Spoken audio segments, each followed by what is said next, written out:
खुलुमबाय आं सिबिरानि ब्रह्म गोजोन फुंबिलिनि बयनिसिमबो गाहाम हामलायनायखौ जासिहरनाय थाबाय आसा खालामो नोंथांमोना गासिबो मोजाङैनो दङ नोंथांमोननि थाखाय आं गोदान मोनसे भिडिअ लानानै फैबावबाय अन्नानै भिडिअखौ जोबजासिम नायलांदो खैला जावनाय गुदुं सिङाव हरखाबै अर खामनायजों साद' आसामनि मावथिफोरनि जिउ खहा आरो साब्रैया गाज्रियैनो अरजों खामजादों नागालेन्डनि पक्का जिल्लानि सिङाव थानाय गामि सिं ओनसोल रिसायान गामियाव जादों बे जाथाया रिपर्टनि बायदिब्ला रिसेन्ट गामि साखाथियाव मोनसे खैला जावग्रा दंमोन बेयावनो आसामनि लेबारफोरा खामानि मावगासिनो दंमोन बेयाव हरखाबै गेस ओंखारनानै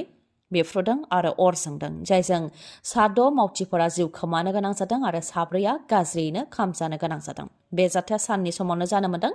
सानजौफु 2:30 रिंगानिफ्राय 1 रिंगासोनि गेजेराव जादों होननानैबो मिथिहोदों खैलानि गुदुं सिङाव अर नांनायजों जिउ खोमानाय साद' आसामनि मावथिफोरा आसाम नागालेन्ड सीमायाव थानाय गलाघाट जिल्लानि सिङाव थानाय देबीपुर सनापुर आरो दयालपुर गामिनि थागिबिफोरमोन मुङा फारियै गंगा थापा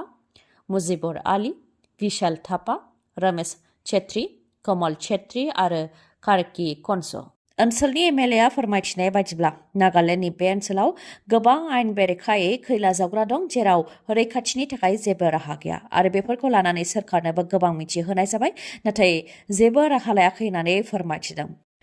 जायनाखि रिसेन्ट गामियाव थानाय बे खैला जावग्रायाबो आयेन बेरेखामोन जेराव रैखाथिनि थाखाय जेबो राहा गैयामोन बेनि थाखायनो बे खैला जावग्रानि बिगोमा सानैखौबो एरेस्ट खालामबाय होननानै मिथिनो मोननाय जादों ओजोंहाय आसामनि देबीपुर सनापुर आरो दयालपुर गामिनि साद' सुबुंफोरा खैला जावनो थाहैनायाव अर खामनायजों हरखाबै जिउ खोमानो गोनां जानायखौ लानानैनो नखरजों लोगोसे ओनसोलावनो दुखु मोननायखौ फोरमायथिदों इरानाव गेलेनो थाखाय सायख'जादों सासे बर'नि फिसा गेलेगिरिया टाइकन्ड' गेलेगिरि क'क्राझारनि प्रिजु नार्जारी बिथाङा इरानाव गेलेहैनो थाखाय सायख'जादों इरानाव गेलेनायाव बिथाङा जुदि सायख'जाबावोबा फिन बिथाङा पेरिस अलिम्पिकनि थाखाय सायख'जागोन नाथाय इरानाव गेलेहैनो थाखाय सायख'जादोंब्लाबो रांखावरि आंखाल जानायखौ फोरमायथिदों आरो रांखावरि आंखालनि थाखाय बिथाङा इरानाव थांनो हागोन ना हाया बेखौ लानानै जिंगासिनायखौ फोरमायथिदों गासै 2,50,000 रां बिदों होननानै फोरमायथिदों बेनिखायनो जाहाथे आसाम सोरखार आरो बिचार सोरखारा मदद होयो बेनि थाखाय सोरखारनिसिम खावलायहरदों बिथाङा क'क्राझारनि थागिबि टाइकन्ड' गेलेगिरि प्रिजु नार्जारी बिथाङा इरानाव गेलेहैनो थाखाय सायख'जानायनि सिगां नासिक नेशनेलाव गेलेदोंमोन 46 केजि खथायाव बिथाङा गेलेदोंमोन जेराव ब्रन्ज मेडेल देरहासारदोंमोन बेनि उनावनो बिथाङा इरानाव गेलेहैनो थाखाय सायख'जादों आरो आसामनिफ्राय गासै 7 सायख'जादों होननानै फोरमायथिदों बिथाङा फारसेथिं बर' बिजोङाव जेंना सुस्रांजायाखै बेराफारसेथिं उन्दै फरायसाफोरनि फरा बिजाबाव गोदानै बर' राव बाहायनानै सेबखांनायखौ नुनो मोननाय जादों जाय दा समाज बिजोङाव गोबां गोसारदों जेरै थाइजौखौ आइ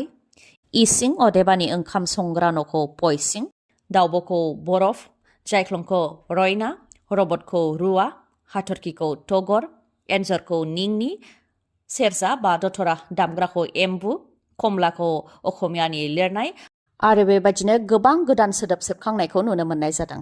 नाथाय बिजाब सेबखांनायाव गोरोन्थि जामारदों ना गोदान सोदोब बाहायनानै फरा बिजाबखौ सेबखांदों बेयो मोनसे सोंलु जानानै फैदों जुदि गोरोन्थि जादोंब्ला फरा बिजाबाव एसेबां माबोरै गोरोन्थि जानो मोनखो मोनसे मोननै नङा गोबां सोदोबखौनो गोरोन्थियै लिरनायखौ नुनो मोननाय जादों आरो जुदि गोदान सोदोब बाहायदोंब्ला जोंनि थाखानाय सोदोब जेरै थाइजौ आइ इसिं बेफोर मा जागोन जाय सोदोबफोरखौ सिगांनिफ्रायनो फरायसालिफोराव फरायबोदों आरो गासै बर'फोरानो गाव गावनि न'आव बेफोर सोदोबफोरखौ बाहायो नाथाय हरखाबै उन्दैफोरनि फरा बिजाबाव आइनि ओंथिखौ सोलायनानै गोदानै थाइजौखौ आइ होननानै बाहायोब्ला बेयो बेसेबां गनायथाव जागोन आरो जोंनि जोनोमगिरि आइ बा बिमाखौ गोदान सोदोबाव मा बुंगोन बेबो मोनसे सोंथि बिहामजोफोरनि मुंखौ जावले मानहानि खालामदों माखासे बिहामजोफोरा अखा नायोब्लानो आमोखानि बिहामजो खारदों फोरलानि बिहामजो गोमादों मा बर' मा हारसा मा बांगाल जुलि जाखांनायनि उनाव फिसा खांफुबाय थानाय बिहामजोफ्रा जायजों मोनो बेजोंनो खारदों बे खेबाव सासे बिहामजा मुस्लिम बा बांगाल हौवाजों खारदों बिश्वनाथ जिल्लानि गहपुर हालामनि सासे बिहामजोआ बांगाल हौवाजों खारबाय नखरनिफ्राय फोरमायथिनाय बायदिब्ला गावनि न'आव थांनो होननानै ओंखारलांदोंमोन बिहामजोआ नाथाय न' फारसे गिदिंबोफिनाखै उनाव बांगाल हौवाजों खारनाय खौरांखौ मोन्दों होननानैबो फोरमायथिदों नखरनिफ्राय जोंनि समाजाव दानि मुगायाव आइजोफोरा खारनो थाखाय बांसिन खाबु मोननायनि जाहोनानो जाहैदों कम्पानि। सिगांनि समफोराव बिहामजो बा आइजोफोरा सोरखौबा मोजां मोननानै हौवानि न'आव थाहैयोबा बेखौ समाज आरो नखरा हेंथा होनो हायोमोन। नाथाय दानि मुगायाव थोंजोङै गुबुन रायजोनि कम्पानिफोराव खारनानै थाहैयो, जेराव साधारन नखरा सौहैनो हाया। बेनिनो खाबु लानानै नखराव माबा मोनसे फिसा जेंना जायोब्लानो बे लामाखौ लागासिनो दं माखासे बिहामजोफोरा। मैया 26 जानुवारियाव भारतआव सुबुं खुंथाइ साना रंगिना संगिनायै खुंजादों। भारतनि राजथावनि दिल्लीयाव मेहेरगोनां हाबाफारिया खुंफुंजादों, जेराव गाहाय मन्त्रि नरेन्द्र मदि बिथांजों लोगोसे president Droupadi Murmu, defence minister Rajnath Singh आरो गोबां मिरुनि मन्थ्रिफोरजों लोगोसे गोजौ थाखोनि अफिसारफोरा बाहागो लादों। गाहाय आलासि महरै बाहागो लाफैदों फ्रान्सनि प्रेसिडेन्ट इमानुएल मेक्रन। दिल्लीनि कर्तव्य पाथआव फालिनाय 75थि सुबुं खुंथाइ सान फालिनायखौ गोबां सुबुंफ्रानो नायदों, जेराव नायगिरिफोरनि सायावबो हेलिकप्टार आरो प्लेनजों बिबार सारनाय जादों। लोगोसेनो गिबि खेबनि थाखाय ट्राइ सार्भिस जेरै इन्डियान आर्मी, एयार फर्स आरो इन्डियान नेभिनिफ्राय आइजोफोरनि हान्जाया पेरेड खालामनानै आइजोफोरनि गोहोखौ दिन्थिदों। बेनि अनगायैबो मिलिटारि पेरेडआव बाहायनाय दामनाय देनायनि सोलायै 100नि गोबां आइजोफोरनि मोनसे हान्जाया भारतनिनो दामग्रा देग्रा जेरै शंख, नागादा बायदि बाहायनानै दिन्थिफुंदों। दिल्लीनि कर्तव्य पाथआव दिन्थिफुंनाय सुबुं खुंथाइ सानाव देग्लाय आइजोफोरनि गोहोखौनो बांसिनै दिन्थिफुंनाय जादों। बेनि अनगायैबो इन्डियान आर्मिनिफ्राय Madras regiment, Sikh regiment, Kumaon regiment, Rajputana rifle आरो गुबुन गुबुन रेजिमेन्टआ बाहागो लानानै बायदि बायदि दिन्थिफुंदों। इन्डियान नेभिनिफ्राय इन्डियान नेभिनि हौवा आरो हिन्जाव अग्निबिरफोरा बाहागो लानानै दिन्थिफुंदों। एयारफर्सनिफ्रायबो गंब्रै 6 एयारक्राफ्ट बिरहोनानै दिन्थिफुंदों, जेराव आइजो पाइलटफोराबो दंमोन। बेफोरनि अनगायैबो भारतनि गुबुन गुबुन रायजोनि गुबुन गुबुन हारिनि रंगिना संगिना हारिमुखौ दिन्थिफुंनाय जादों। लोगोसे मिसाइल, टेंक, जौगानाय हाथियार बायदि बायदिबो दिन्थिफुंनाय जादों। मैयानि सुबुं खुंथाइ सानाव सीआरपीएफ, बीएसएफ, एसएसबीनि आइजोफोरनि हान्जाया मटरसाइकेल सालायनानै मटरसाइकेलनि सायाव बायदि बायदि महर होदों। बेनि अनगायैबो सुखोई 30 राफेल एयारक्राफ्टजों घन्टासेयाव 900 किल'मिटार खारनानै दुथांफोरखौ मा राहाजों गाग्लोबनो हायो बेफोरखौबो दिन्थिफुंनाय जादों। दिनै 27 जानुवारि बिटिआर गोरोबथा सान। थांनाय 2020 मायथाइनि 27 जानुवारियाव बिटिआर गोरोबथा जादोंमोन। एबसु, एनडिएफबिनि मोनब्रै हान्जा आरो इउबिपिअ जथायै लोगो नांनानै आसाम सरकार आरो भारत सरकारजों गोरोबथाखौ खालामदोंमोन।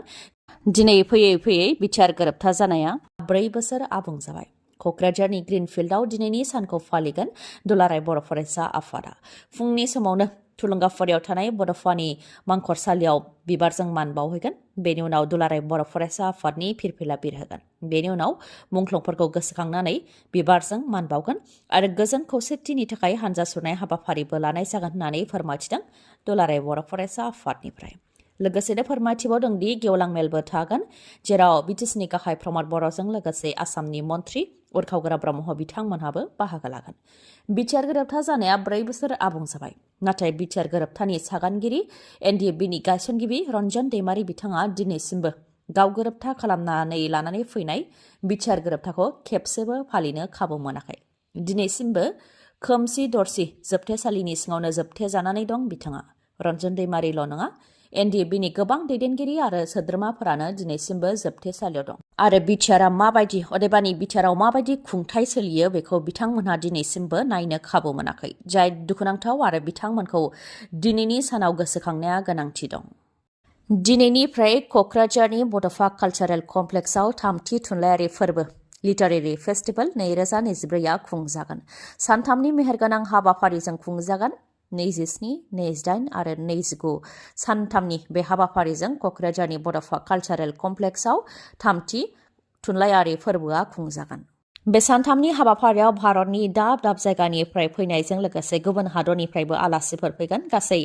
9 हादरनिफ्रायनो आलासिफोर फैगोन आरो माखासे बिथांमोनहा अनलाइननि गेजेरजोंबो बाहागो लागोन होननानै फोरमायथिदों। नेशनेल आरो स्टेट लेभेलनि 181 बाहागो लागिरिफ्राबो बाहागोखौ लागोन होननानै फोरमायथिदों आरो बिटिआर सोरखारनि बानजायनायावनो बे थामथि थुनलाइयारि फोरबोखौ फालिनाय जादों होननानै फोरमायथिदों जेराव बुक फेयार अदेबानि बिजाब मेलाबो खुंनाय जागोन जेराव गुबुन गुबुन बिजाबफोरखौ मोननो हागोन होननानै फोरमायथिदों जाहाथे बे सानथामनि मेहेरगोनां हाबाफारियाव रायजो राजाफ्रा फैनानै बाहागो लाफैयो आरो मेहेरगोनांसिन खालामफैयो बेनि थाखायबो खावलायहरदों थुनलाइ आफादनिफ्राय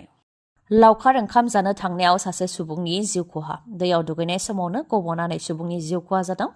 बिजनीनि फानबारियाव थानाय रानी गाथोनाव जादों बे दुखुनांथाव जाथाया हाखुवा दैमायाव दुगैनाय सासे सुबुङा दैयाव गबनानै जिउ खोमानो गोनां जादों दैयाव गबनाय जाथायखौ नुनानै बिथांनि लोगोफ्रा बिथांखौ बोखांनानै देहा फाहामसालि फारसेबो लानानै फैदोंमोन नाथाय देहा फाहामसालि मोननायनि सिगांनो जोबथा हां लादों होननानै फोरमायथिदों जिउ गोमानाय सुबुंनि मुङा हरिप्रसाद शर्मा बिथाङा बङाइगावनि दांथल सुङापथानि थागिबिमोन आरो बिथाङा करियाराव मावोमोन बे जाथायनि अनगायैबो गुबुन मोनसे लावखार ओंखाम जाग्रा थावनियावबो गाग्लोबनाय जाथाय जादों राम हनुमाननि सावगारि सिथाबनायखौ लानानै गाग्लोबनायनि सन्देह साजिसेनि मोनसे हानजाया लावखार ओंखाम जानो थांदोंमोन बेयावनो सानैजिनि मोनसे हानजा अदेबानि दुथांफोरा फैनानै गाग्लोबफैदों सुबुंफोरनि सायाव गाग्लोबनायनि अनगायैबो गारि मटरनि सायावबो गाग्लोबदों होननानै फोरमायथिदों जेराव गाग्लोबनायजों साब्रै सुबुङा गाज्रियैनो जोखोम जानो गोनां जादों होननानै फोरमायथिदों बे जाथाया मंगलदैनि मवामारियाव जानो मोन्दों जाथायखौ खौरां मोननायनि उनाव पुलिसा जाथायथिलियाव नुजाथिफैनानै जाथायखौ सामलायफैनो गोनां जादों गोदान बोसोरनि गोदान मटर साइकेल बायनो सानदोंब्ला नोंथांनि थाखाय गोजोनथाव खौरां गोदान बोसोरनि देरसिन अफार होदों मणिपुरनि मानास अट' हन्डा श'रुमा देरसिन अफारानो जाबाय नोंथाङा 4,500 रांसिम केशबेक मोननो हागोन नंगौ नोंथाङा 4,500 रांसिम केशबेक मोननो हागोन बोसोर गोदानजों लोगोसे मागो दमासि फोरबोजों लोब्बा लाखिनानै मोजां अफार होदों मानास अट' हन्डा श'रुमा